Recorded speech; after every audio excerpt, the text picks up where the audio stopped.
Hey friends, thanks so much for joining me for this video. If you're in the Northern Hemisphere, you're probably dead in the dog days of summer, and we're getting to the hottest days of the year. If you're in the Southern Hemisphere, you're likely looking forward to some warm spring days coming up.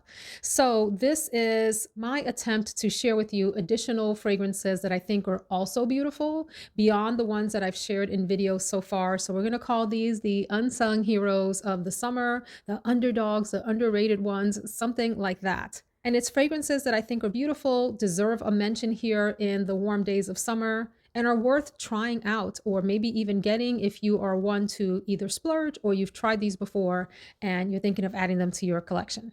For those of you that like photorealistic scents and you like the artistry of how a perfume can evoke or bring you back to a certain place in time or moment in your memory, some scene from a travel that you've taken, something of that nature, you will definitely appreciate Steamed Rainbow from DS and Durga. So I do really wish that this was in a bottle that better portrayed the beauty that this fragrance is. I don't know about this holographic label on the front here. I do wish that it was in some other bottle. I'm looking around for an example. So one that's coming up is this one here that we'll talk about, but maybe in a bottle like this. So Steamed Rainbow smells to me like when you are walking up on a waterfall. It's a hot day. There's a lot of vegetation in the park. The park is fresh. Maybe you're in a state park or a national park, something like that.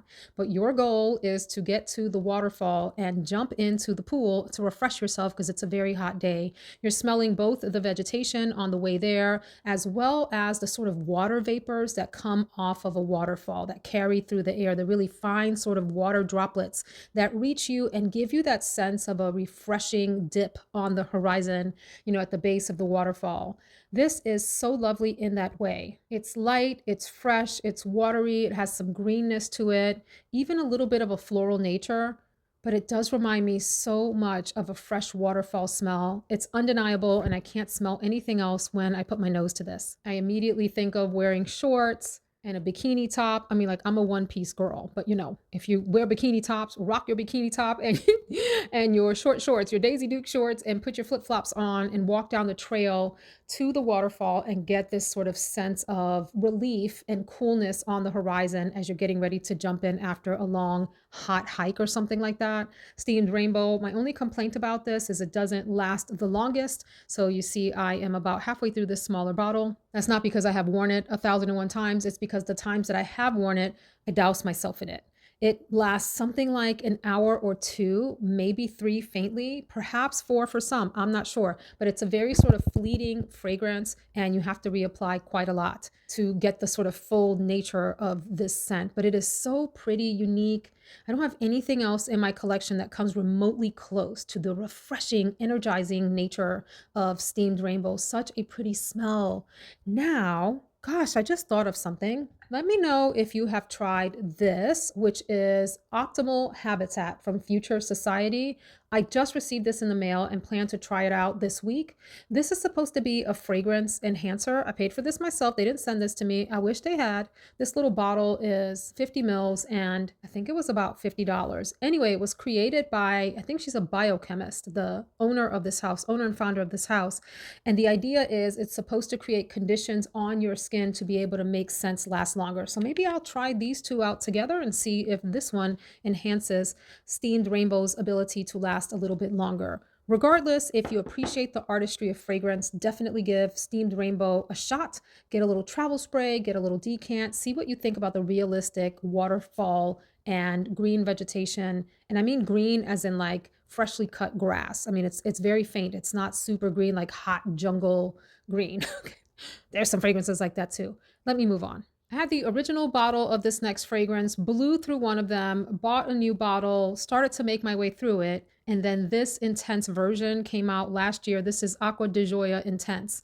So you'll see that I haven't gone through a lot. Well, one, that's because you don't need a lot of this. A few sprays will take you through a whole day, but also because I got it last summer. So I've only worn it maybe 2 or 3 times since then. I do love these bottles. I love this entire Aqua de Gioia line or Aqua de whatever, the different varieties of it.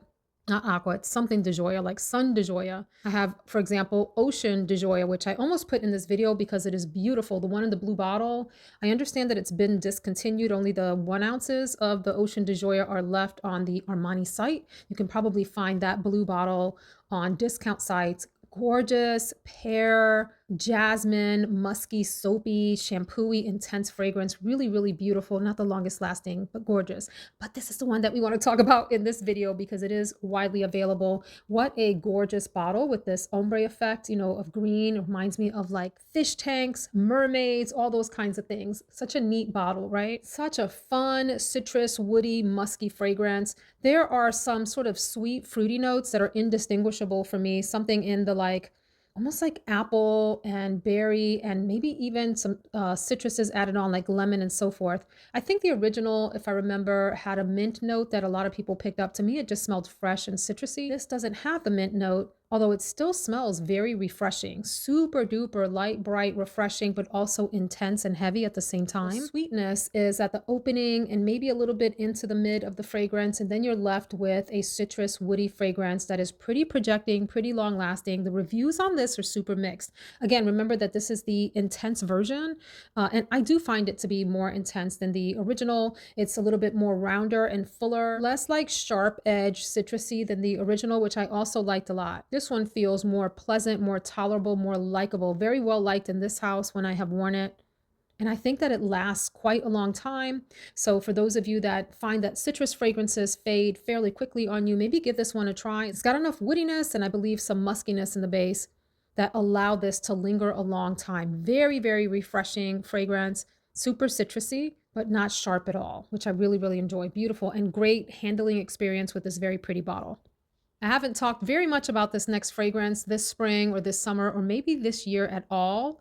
She was all the rage for me last summer. I still think this fragrance is really beautiful. She ended up taking a back seat as VALHALLA and VALHALLA Exclusive entered the Parfums de Marly sphere, but this is Delina Laose. Undeniably and quintessentially late spring into summer. It's a watery floral with musks and a little bit of fruitiness to it.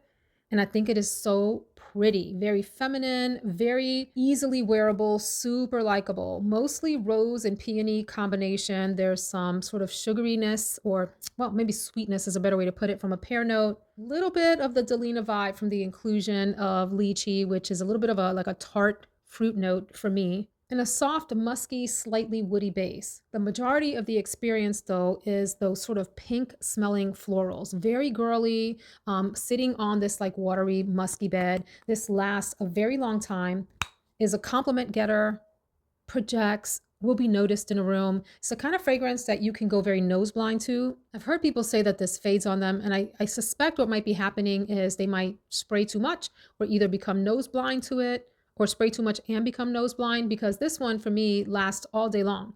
I can spray it on in the morning and well into the evening. Others are smelling it on me and complimenting me on the fragrance. By others, I'm talking about the people in my house. Because I'm here most of the time in my own house, but it can be smelled and it projects out into the room. Very, very pretty, girly fragrance. It smells how the bottle looks, sort of translucent, watery, light, very pink in florals, but it still packs a punch in terms of the effect that it has on others in the room and the longevity. So a number of you in the other videos that I posted over the summer talked about this in the comments. And so I thought to myself, I had better give her some airtime this year for the sake of the audience, because you all love this one and with good reason. And this is Aqua Allegoria. Well, it's the Aqua Allegoria line from Guerlain, but the fragrance is called Mandarin Basilic.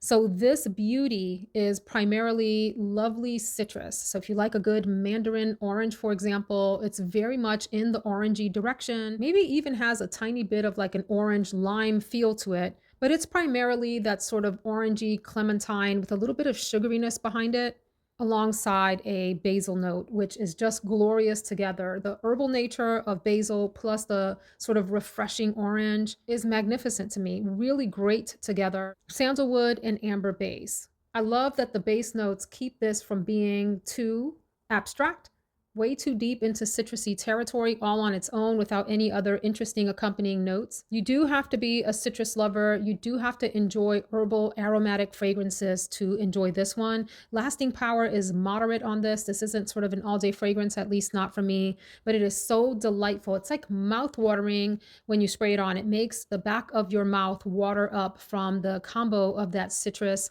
and then you're like has a calming zen effect from the basil aromatic portion of it. Fantastic, unique, have nothing else like this in my own personal collection. I have smelled a number of other fragrances that attempt the same thing, but this is by far one of the best that combine herbal notes and citrus notes into one zingy, refreshing summer fragrance. I wore this next one recently and immediately got compliments when I went downstairs from my husband and the kids.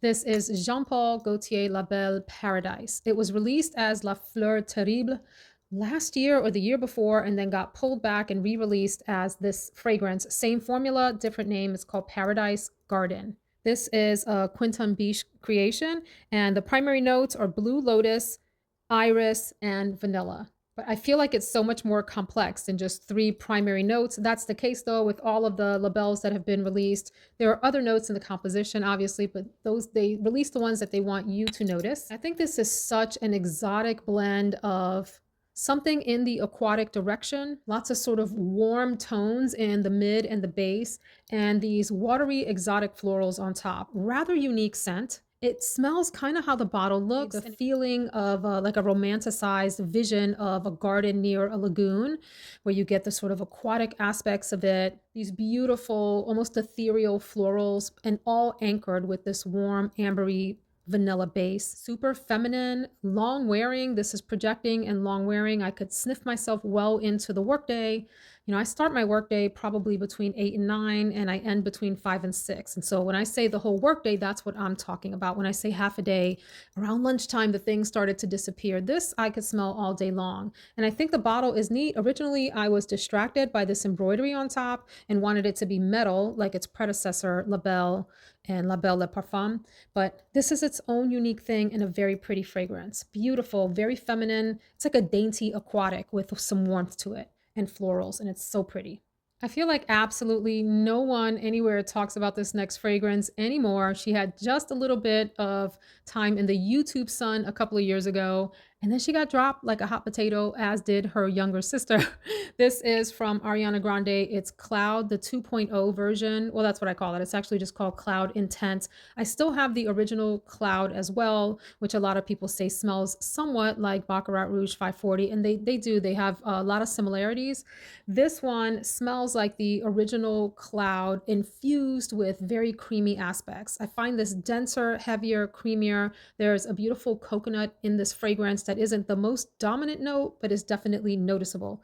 For me, the sort of creamy aspects of this are front and center, a very soft, delicate lavender note.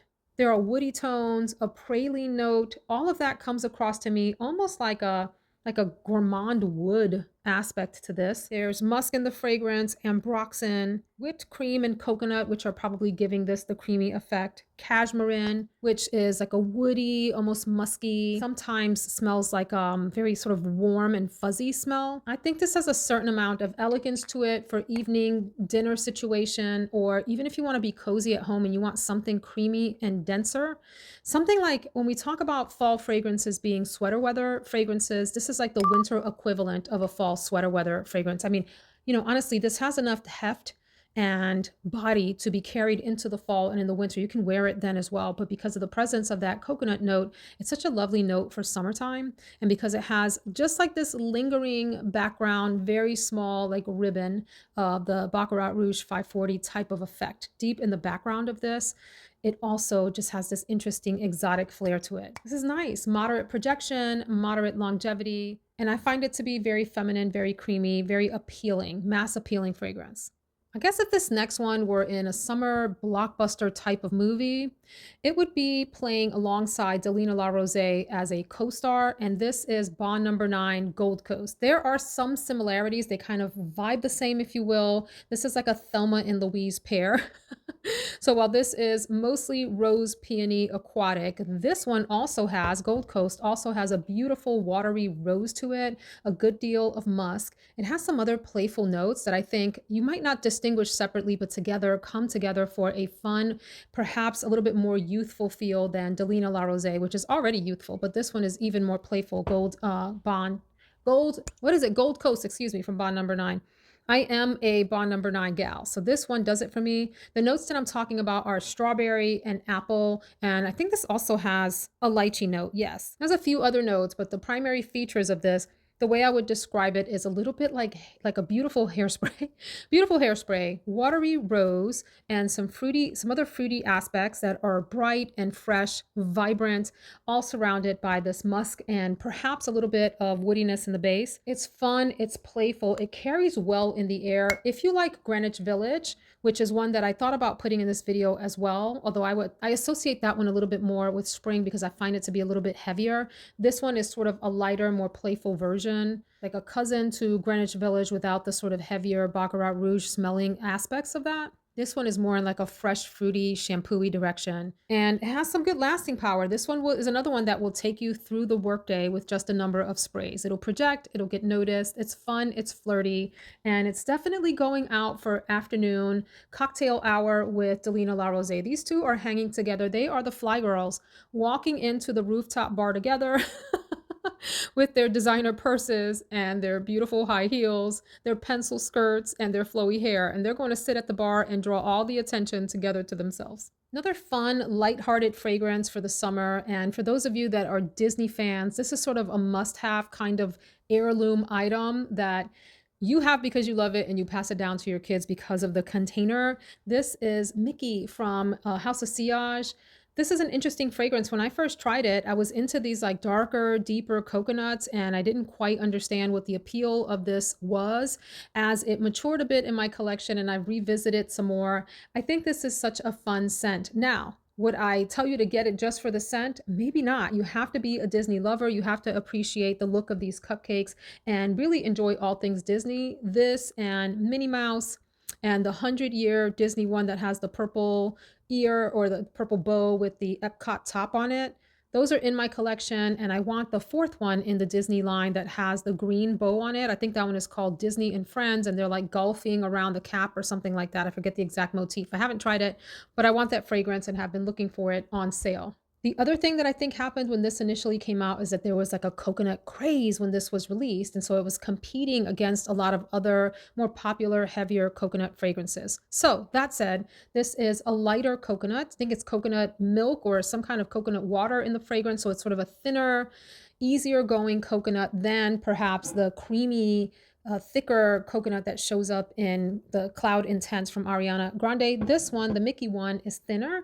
It has a really soft citrus to it. And I like that it has a soft vanillic base, if I remember correctly. I don't pick up much of like a musky tone here. I don't pick up a lot of heaviness. This one stays fairly light and has been accused of being fleeting. So again, I would say pick this up if you are a Disney fan first and foremost, and you happen to like light coconut and the idea of some citrus in a fragrance with an anchoring of vanilla and something a little bit on the feminine side. It's a very pleasant scent. But the scent isn't like the longest lasting or one that's going to leave a huge impression. But the two together, the nice scent combined with the packaging, I think is what makes this fragrance fantastic. I didn't pick up a bottle of the next fragrance. I'm still working my way through the travel spray, but I do like this a lot and it deserves a mention. That is from Flur Golden Rule, which to me felt a lot like the original or maybe the intense version of Prada Paradox with an added coconut note. There are some intense florals in here along with what I think is a deeper, intenser vanilla than maybe what you would find in, I don't know if Paradox has a vanilla. Hold on a minute. It does. Prada Paradox does have vanilla in it. This one, I feel like the vanilla is amped up in Golden Rule, and it has a nice coconut. The opening is fun, almost like deep shampoo-y notes to it with heavy, heavy florals. And as it settles down, it becomes a really warm floral with vanilla, with coconut, with some fruity aspects. Oh, so good. Just sniffing it from the atomizer here. It's a very sort of intoxicating smell. This one has the tendency for me to feel a little bit more on the mature side, yet still stays somewhat playful. I'm not sure why this stays playful versus going incredibly mature, but it has a depth and a lot of body to it. It's a really substantive fragrance. Definitely smells solar and warm and very, very summery to me. Actually, I think this is one that you could wear summer evenings and it would transition well into the fall as well because it has some heaviness to it. So then I've talked a lot about Herba Gold from Xerjoff and how much I love its sort of melon nature from late spring into summer. Think melons and citrus all combined in a beautiful fruit bowl with a very tolerable but strong, it has a strong musk, but to me it's tolerable and just beautifully done, very happy fragrance to me in the yellow bottle. This one reminds me a lot of that and I wanted to give it a shout out. I don't have a full bottle, but I do have a travel spray, Valhalla. This is lovely. It has that same type of musky deal that Herba Gold, maybe even Herba Pura has. I don't think it's as strong on the musk as Herba Pura. And then it has beautiful tropical fruits on top. Some of those smell exactly like the Herba Gold melon bowl. This one has Valhalla, the addition of a mango note, and also amber in the fragrance that I think add a lot of depth and complexity. So think mango, think something that smells like a melon bowl, a lot of sort of warm golden tones to it, and then that musky base to it. You have to enjoy musk to enjoy this fragrance. This one has a strong presence and projection as well. I found it really pleasant. You do have to enjoy that heavier musk though. So for those of you that are averse to that, or you think fragrances like Herba Pura are horrible, you may not like Valhalla, stay away from that one. I'm going to end with a fruity musky fragrance that I think is absolutely beautiful from perhaps my favorite house. It's really strong and not for the faint of heart. So you have to understand the DNA of the house and make sure that you enjoy it before you go messing around with this one because it'll hurt your feelings otherwise. And that is from Tiziana Terenzi. This is TELEA. TELEA is named after the boat, I believe, that Paolo Terenzi, the perfumer, and his sister Tiziana Terenzi ride around the Mediterranean, apparently. So that's why it looks like a sort of nautical font on the bottle. So it's supposed to be a sea star over the top. People aren't really talking about the sea stars anymore. They were super popular at one point, and I think they're beautiful. I've only smelled one sea star that I wasn't so crazy about. The rest of them I have really enjoyed. So this one is another fruity, musky bomb of a fragrance. For me, it has a good amount of woodiness in the base. Primary notes here are pear. There's citrus and florals in the middle, both yellow and white florals, and a good deal of musk and woodiness. And it is that sort of classic Tiziana Terenzi DNA that you can only get from the, well, I shouldn't say only, excuse me, that Paolo Terenzi, the perfumer, does like prolifically across the Tiziana Terenzi fragrances. It's powerful, it's strong, it's beautiful. You'll be smelled in Antarctica wearing this, okay? Don't go overboard on this one. Spray lightly and enjoy the compliments that you'll get. It's a pretty noticeable fragrance in a room, carries well, and has this sort of exotic, fruity, musky tone to it, like I said, with some oomph from the additional oomph, because those two accords alone do it in this fragrance. But then you also have the woodiness to sort of amp up the body in this fragrance, and it's fantastic. It's fantastic. But you have to enjoy the DNA to enjoy this one, and so TELEA. I'll end with that. What else are unsung heroes? Let me ask you this. What have you been waiting to see someone talk about in a summer fragrance video that just hasn't shown up anywhere, and you're thinking to yourself, why is no one talking about this particular beauty? That's what I'd love for you to drop down in the comments so we can check it out and maybe explore some new beauties together. All right, friends, that brings me to the end of the video. I hope that you enjoyed it. I'd love to hear your thoughts in the comments. I will see you in the next video. Take care.